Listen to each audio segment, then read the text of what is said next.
So we talked all night about the rest of our lives, where we're gonna be when we turn 25. I keep thinking times will never change. Keep on thinking things will always be the same. But when we leave this year, we won't be coming back. No more hanging out, cause we're on a different track. And if you got something that you need to say, you better say it right now, cause you don't have another day. Cause we're moving on and we can't slow down. These memories are playing like a film without sound. And I keep thinking of that night in June. I didn't know much of love, but it came too soon. And it was me and you. Hi, I am Taiwan Suleiman, and my Chinese name is Sujani. I am from Kurdistan of Iraq, and I have been here in Taiwan for 5 years. I have been learning Chinese for 1.5 years, and now I'm seeking my undergraduate degree in Applied Computing Department in International College of Mingchuan University. My name is Maria Make Sane, and my Chinese name is Sane right here. This is my Chinese name. Well, I'm from Gambia. Gambia is located in the western part of Africa. It's a very small place, and the population is around 1.7 million. I'm a senior student. I've been here for 5 years. My first year I studied Chinese. My name is Matt Haley, and I'm from the Solomon Islands in the South Pacific. I've been here in Taiwan for 5 years, and I'm studying information management or applied computing at Mingchuan University. My name is Eva Y. I come from South Africa. I've been in Taiwan for 5 years. First year studying Chinese. I'm now in my 4th year doing journalism and mass communications. My name is Zongo Eliza. My Chinese name is Chong Ai Li. I've been in Taiwan for 5 years. I come from Burkina Faso. It's located in West Africa. I'm majoring in applied computing. I came because I need to study Chinese. That's what my mom told me. She says, you're Chinese, so it's in you, so you have to learn Chinese. So she's going to send me to China, but I said it's too big there. I might get lost. I felt very intimidated going there, and I didn't want to learn the whole Mandarin and the Chinese accent from mainland China. Well, after graduating from high school, I got ranked in the top 3 of my city, and there was opportunity to apply for the Taiwanese government scholarship. So that was one of the motivations that I had, and I am quite interested in the Eastern Asian countries such as Japan, Korea and Taiwan. The first reason was because I had scholarship to study abroad. But before that, I was studying back home. I was doing nursing. Also a scholarship offered by the Gambian government. But because I wanted to go out and experience what's going on around the world. I heard that Taiwan government is offering scholarship for Burkina Faso students, so I tried to apply and I got accepted for the scholarship. I was actually interested in doing stuff related to computer, and I knew that Taiwan is the right place to be if you want to learn about computer stuff. It was an opportunity which I cannot afford to lose. Actually, I supposed to go to Fiji, but somehow I changed my mind and choose Taiwan. I see Taiwan is a country which is popular in Solomon Islands, and I don't want to miss the opportunity which is given to me. Before I come here, I didn't know what is Taiwan, I didn't know where is it, I didn't know the difference between Thailand and Taiwan, because in our geography class we didn't really focus on any study about these Asian countries. But later on I did some research by myself. Thanks to the internet, I found many useful information about Taiwan. I felt like I was going to live in a very luxury place, with me alone, with everything there. I expected more English actually. I expected to be a lot similar to Hong Kong. Very similar actually. I expected English to be widely spoken, the people to be more familiar with English, and also the science and everything. I was looking for a more kind of both-way environment. I thought it was a very traditional country, a place where what we see in movies, where you see Jackie Chan and everybody is really doing karate or judo or taekwondo. Because Solomon Island is one of the countries which has diplomatic ties with Taiwan, and all along people know of favor Taiwan than, let's say, mainland China, right? Because of these diplomatic issues. I came here, but I just found it totally different, 100% different of what I imagined. When I came, my dorm, I was living in at the dorm outside Meituan. And the room was like very tiny, 2 people. I was so disappointed. When I came here, I realized that it's a very open country. It's more like a Western country. When we came a week late, so in the class the teacher was like, I turned to my friends, I told them, really? I don't think I can do this. Right now I have the chance. If I go home, I still have my class to continue. I told them I can't stay, I cannot do this. Whenever I went outside or when I was around Taiwanese people in general, like Asian people, they would classify me as Taiwanese and speak Chinese to me directly. And when I didn't know how to speak, they would look at me as if I was, I don't know, playing some game with them or something. Oh, I was like in a different world because I knew nothing about Chinese. So the first 3 months, I was kind of like thinking about why should I be here? Of course, I had so many culture shocks about everything, the people, the food, and you name it. I can say that I had some shock with regard to race, because people will be shocked to see a black guy in Taiwan, and they are like always, how do I say that, surprised to see me here. When I just came here, when I was telling people I am from Iraq, well, the first picture, the first image which comes to their mind is, wow, the war, the place where everyone, and especially I came here in 2004. It was 1 year after the Iraqi invasion. So actually it was really tough. It was not easy for me to let the people understand that actually I am from the northern part. I am from Kurdistan part where it's safe, where the war was, the war didn't affect our region that much. But step by step I tried my best to let them know that actually not every Iraqi has a gun in their pocket and a bomb in their hands. It's not this way. You come here and you realize that most people don't even know where you live, so it's a bit shocking to know that. Yeah, so it was also a very disturbing thing at the beginning. From the question that people will ask you, you realize that they don't know anything, while you try to know many things from them. One of the Taiwanese students who studied in the Arabic department of NCCU, the place where I learned Chinese, and he was trying to help us to dial the phone number, and we didn't know to add the 002 before the country code, which is used in Taiwan. So he was helping us to dial the phone, and like he was taking the phone like this, and we three were waiting for his response, whether it's dialing or not. And once it dialed, the guy did this to us. Yeah, this one. And we're like, in Taiwan, this one is okay, right? It's like, okay, good, okay, no problem, yeah. But for us, in Middle East, this one, it's really bad. It means, well, this is something very bad. I don't need to say it. And in this case, we just look at the guy and we're looking at each other. Why he's trying to curse us? And the way people dress, of course, I compare Middle East with here, especially the girls. Well, it is 100% different. That was one of the biggest culture shocks as well. Good thing here in Taiwan is I feel secure. I don't fear anything. I can stay up like late at night in the park or elsewhere, and I have a feeling like nobody will come and hit me.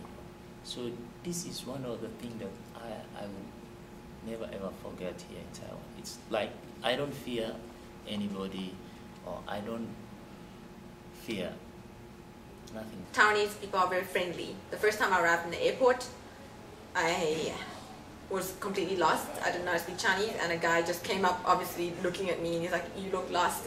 And then I didn't understand him, so I looked at him, and he was like, "Okay." So he said, "Do you speak English?" So I said, "Yes." And then he said, "Do you need help?" I said, "Yes." And he borrowed me his phone. He helped me fetch my luggage, and so I was like, "Wow, okay, that's really very friendly. That's very kind of him." I mean, considering that I didn't know him at all. And then he waited till I actually got a taxi and helped me with everything. So the first time landing in Taiwan, I was like, wow, okay, people are really friendly. My classmates, I love them so much, and those people, I'll never forget them. and some like staffs in Mingchuan. And also like lately I've not been like okay. I had an operation last year, and the place where I do therapy, they treat me like their own. Whenever I go there, I feel like I'm at home. The way they call me Sane, and they bring everything for me from home that I will miss if I leave Taiwan. First, when I just came here, when I went to NCCU, I met that American guy who lived just next door by me. And when we met him, like we three of us, we met that American, his name is Joe, he is from North Carolina. And he just shook hands with us, and of course he didn't expect that we are from Iraq. So he asked us where we are from, and we told him Iraq, and he felt so sorry, like said, oh, I'm so sorry for you guys, like my government did this to you, and I'm really sorry. And this really touched me, like I felt, wow, this is great from him. That was one of the very positive experiences that I had here. This American guy, which I just mentioned, he was in a great help for me. And his Chinese was really good by that time. So even the first time that I had to use chopsticks here in Taiwan, he was the one who taught us like how to use chopsticks. He showed us around, and I'm still thankful for him, and we're still in touch. Yeah, but now he's back to America, and one day probably he will come back to Taiwan or anywhere, somewhere in the world we can meet.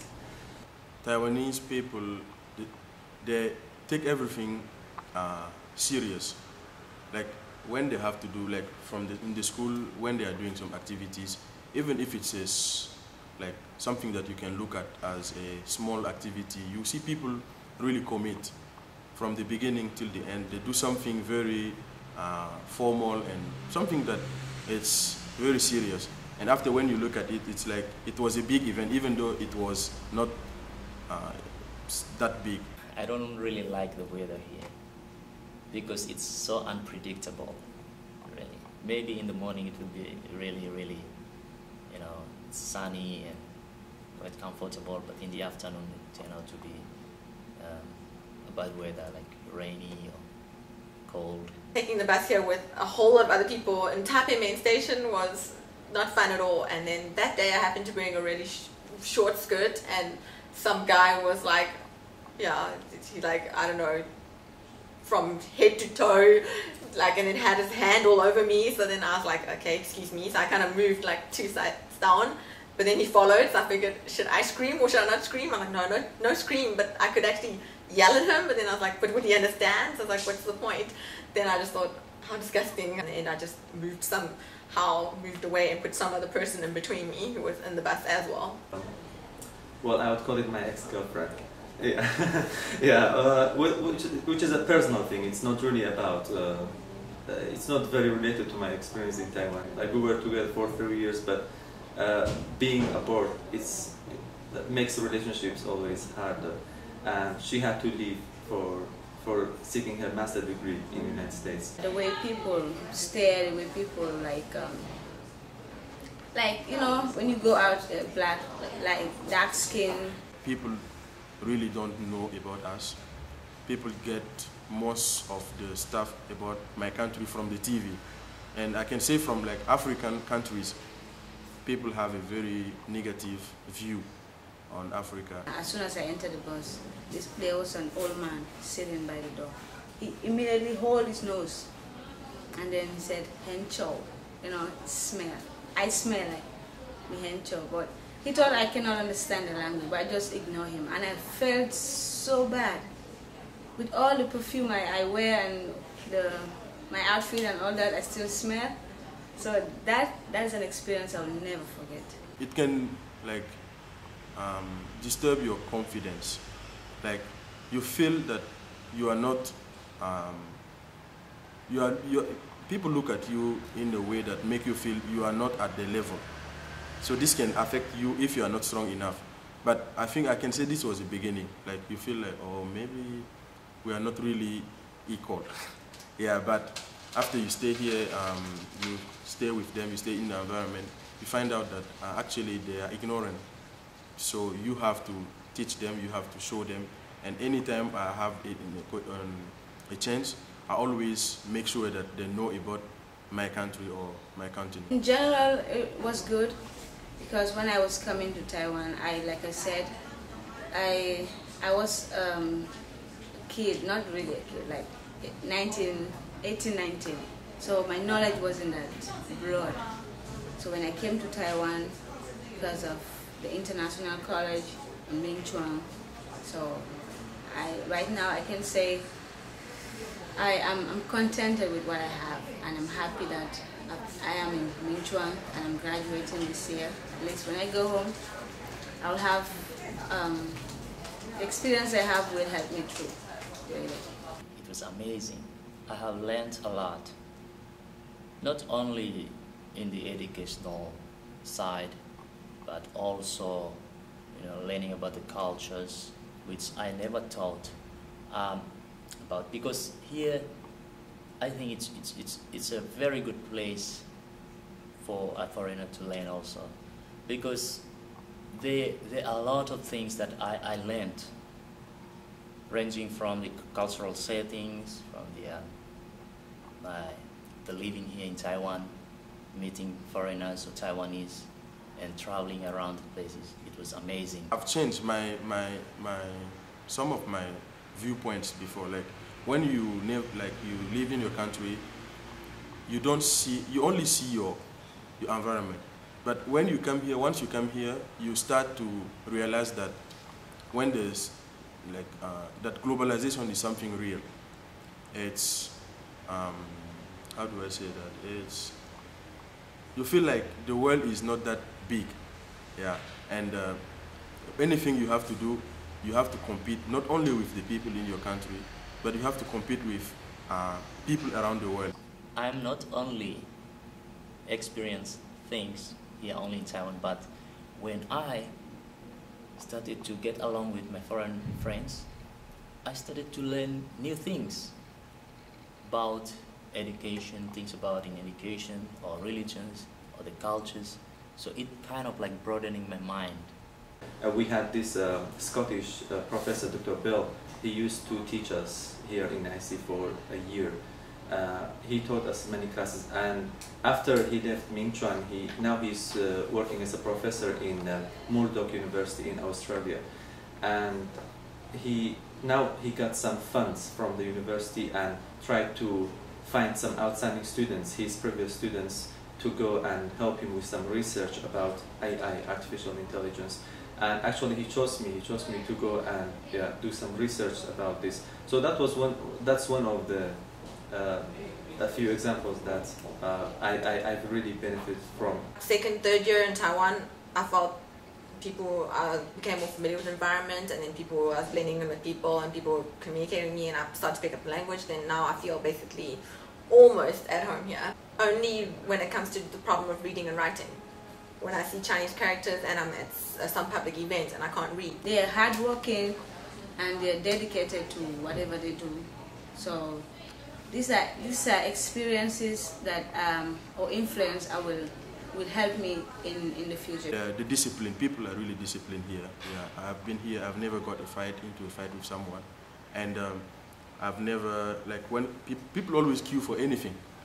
Yeah, they do everything in order. These experiences will really help me, maybe in my future career or my further studies. I've got the chance to have an internship in Taiwan, and I can say that Taiwanese people work really hard, and they always have a goal to reach.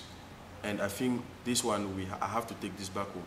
We don't have to work on the daily basis. We have to always plan. I want to achieve this in 10 years. I want to achieve this in something. Here I see youths, my classmates from class, they're off doing their part-time jobs. Most of them, they pay their school fees for themselves, their living expenses and all that. They try to take care of them by themselves, not depending on their parents. I look back for the past 5 years. It seems that I grew up and I learned a lot of things. Like I meet foreigners and I also learned the cultures. I stayed here in Taiwan. I learned Taiwanese cultures. I've been traveling to other places in and around Taiwan, and I see a lot of people. The differences. More about how to be more Asian, I guess, because normally there's things I see that sometimes I look at them, the Asian people, and I wonder, do I really act like that? But now slowly and truly, I don't know, it's kind of blended in with me as well when I look at some things or cartoons, and yeah, then I'm like, oh, that's really cute. But then I still don't get the whole idea of, yeah, screaming and shouting and everything like what they do in public. I just think it's that part I probably wouldn't even pick up. It's a survival of the fittest country. You really strive to your success or do whatever on your own. I see people here, they are really hardworking. Yeah, it seems that they work day and night. I think getting to know them and getting to mix with international students here has been a great experience. Knowing so many Taiwanese, I have like so many Taiwanese friends now. I can come back to Taiwan anytime. I can definitely benefit from it. Coming here has opened my eyes on how I see the world now. I would like to stay more here in Taiwan because I like this place. So I've told you it's an amazing place, and it's an amazing experience that I have been experiencing for 5 years. It's time to fly.